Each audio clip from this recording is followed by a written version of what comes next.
Alright friends, today we are going to read Rosie, Revere, Engineer by Andrea Beebe and illustrated by David Roberts.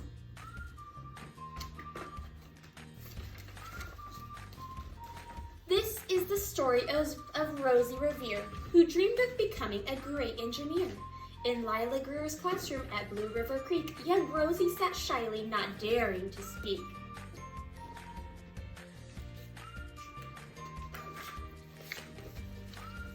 But when no one saw her, she peeked in the trash for treasures to add to her engineer stash. And late at night, Rosie rolled up her sleeves and built in her hideaway under the eaves.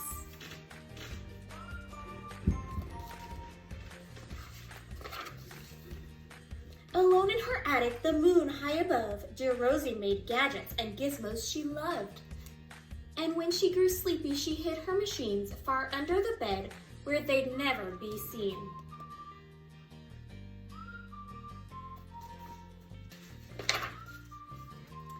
When Rosie was young, she had not been so shy. She worked with her hair swooping over one eye. And made fine inventions for uncles and aunts, a hot dog dispenser and helium pants.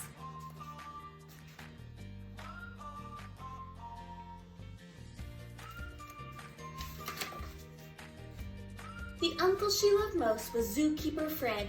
She made him a hat to keep snakes off his head. From parts of a fan and some cheddar cheese spray, which everyone knows keeps the pythons away.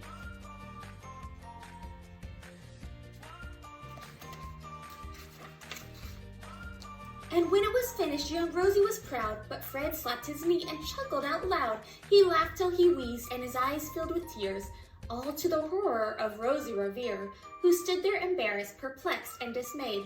She looked at the cheese hat and then looked away. "I love it," Fred hooted. "Oh, I do." But Rosie Revere knew that could not be true. She stuck the cheese hat on the back of her shelf and after that day kept her dreams to herself.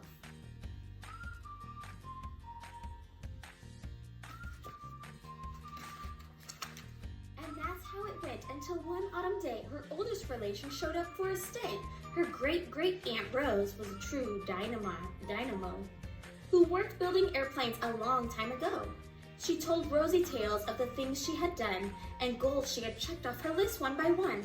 She gave a sad smile as she looked to the sky. "The one thrill left on my list is to fly, but time never lingers as long as it seems. I'll chalk that one up to an old lady's dreams."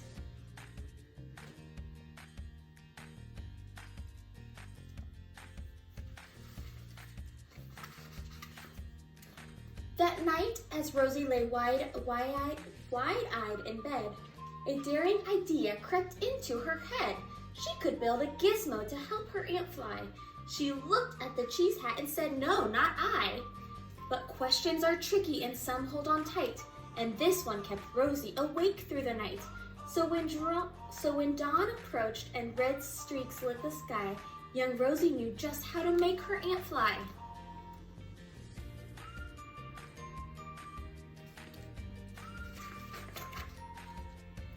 She worked and she worked till the day was half gone, then hauled her cheese copter out onto the lawn to give her invention a test just to see the ridiculous flop it might turn out to be.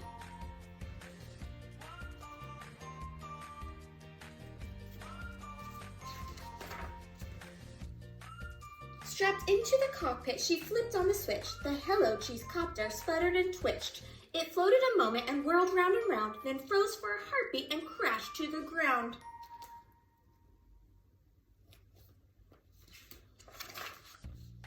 Then Rosie heard laughter and turned round to see the old woman laughing and slapping her knee. She laughed till she wheezed and her eyes filled with tears, all to the horror of Rosie Revere, who thought, "Oh no, never, not ever again will I try to build something to sputter or spin, or build with a lever or switch or a gear, and never will I be a great engineer."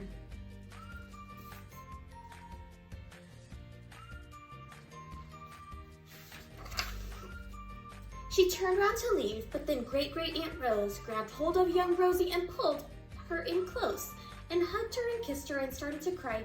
"You did it! Hooray! It's the perfect first try. This great flop is over, it's time for the next." Young Rosie was baffled, embarrassed, perplexed.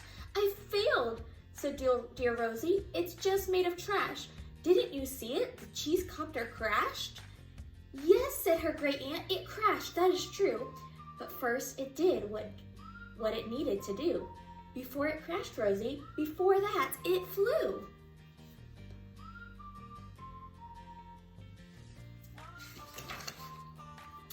Your brilliant first flop was a raging success. Come on, let's get busy and try on to the next.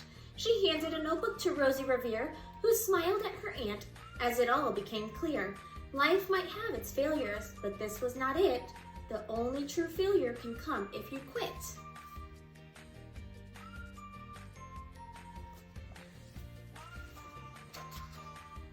They worked till the sun sneaked away to its bed.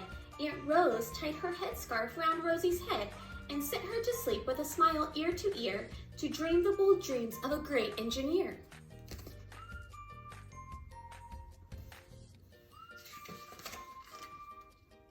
At Blue River Creek, all the kids in grade 2 build gizmos and gadgets and doohickeys too. With each perfect failure, they all stand and cheer, but none quite as proudly as Rosie Revere.